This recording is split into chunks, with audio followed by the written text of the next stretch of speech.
almost the size of a fist, found in a Botswana 南非呢個國家發生咗啲咩事，令到佢哋可以由世界最貧窮嘅國家變成咗而家珠寶界嘅新寵呢？今日我就想同大家一齊深入咁傾下呢個大逆襲嘅故事，一個關於禁忌之戀、法律博弈改寫咗國家命運嘅傳奇。嗱，喺我台面你見到呢兩盤 Botswana 嘅鑽石係由1卡5萬蚊去到呢個3卡大約50萬左右。以前呢，好多嘅客人一入到嚟我中環間鋪，佢哋第一句通常都會問 Tracy 啊，你哋啲鑽石係咪嚟自南非㗎？因為喺老一輩嘅心目中，南非呢其實就係鑽石嘅代名詞。但係呢幾年，我發現咗我啲客呢，佢哋越嚟越專業。甚至咧，佢哋主動會問 Tracy， 你哋啲鑽石係咪嚟自 Botswana 㗎？嗱，其實一般嘅鑽石同埋 Botswana 嘅鑽石喺我鋪頭啲客人咧，每一次我一攞出嚟，佢哋一睇就即刻哇，係有分別，而且個分別都係非常之大嘅。咁我想講下點解 Botswana 嘅鑽石咁高品質，係因為地質學上呢度嘅鑽石係喺地殼好深嘅深處，而且咧喺好高壓嘅環境下形成，加上佢哋嘅礦物非常之穩定，所以產出嚟嘅原石晶體結構咧係非常之規律，佢嘅內含物即係 inclusion 咧係極少，切割出嚟嘅火彩咧都特別亮透嘅。大家今日見到喺我身前呢兩盤嘅 Botswana 鑽石，我哋一定要多得一位傳奇人物，就係 Swesi Khama。佢絕對唔係一個普通人，其實佢係皇位嘅繼承人，即係話佢係一個王子。喺40年代去咗倫敦讀法律，愛上咗一個白人嘅女仔叫做 Wolf Williams。喺當時咧呢個種族隔離嘅年代，呢一段嘅婚姻咧係驚動咗全球。英國甚至咧出動咗丘吉爾政府去拆散咗佢哋，聖公會甚至咧拒絕主持呢個婚禮。結果佢哋冇盛大嘅婚禮，只有2個人喺登記處低調咁結婚。王子因此咧被沒收咗護照，禁止佢翻去自己嘅國家。但係佢好有骨氣，佢講咗一句名言，就係我寧願要我太太，都唔要呢個皇位。最後佢被流放咗6年，佢仲同意以平民嘅身份翻去自己嘅國家，帶領民主。1966年 Botswana 獨立，當時嘅國家淨係得12公里嘅公路咁長，咁即係由中環揸車去到柴灣咁遠。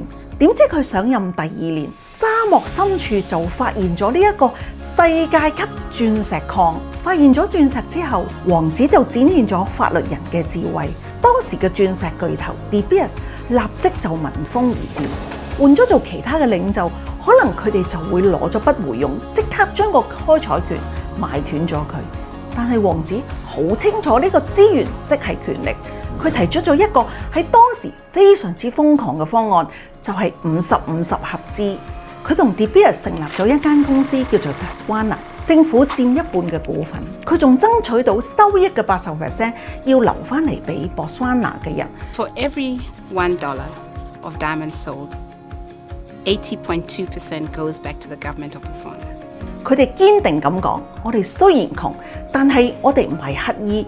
你哋有技術，但係我哋有土地係自己嘅。佢仲立咗法，鑽石嘅收益唔准用嚟做日常嘅開支，一定要用嚟做長遠嘅投資。所以今日 Botswana 嘅大學係免費，睇醫生係免費，呢啲就係60年前打落嚟嘅底。雖然有人會擔心鑽石會滑完，但係今日 Botswana 已經轉型做全球鑽石嘅切割中心。即使未來嘅原石係會減少，但係高品質 Botswana 嘅鑽石咧，其實只會越嚟越稀有，買一粒少一粒。好，講咗咁耐嘅故事，不如我哋睇下呢度嘅實物啦。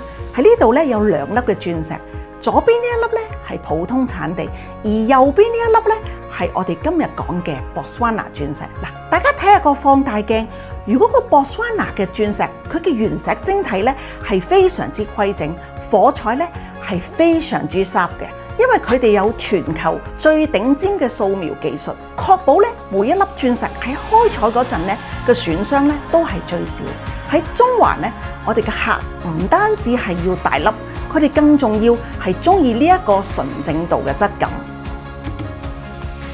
最後我想講係鑽石帶嚟嘅女性力量，因為國家有錢投資教育。博斯瓦納嗰度係全非洲女性受教育程度最高嘅國家之一。喺嗰邊嘅鑽石切割工廠，你會見到好多專業嘅女性切割師。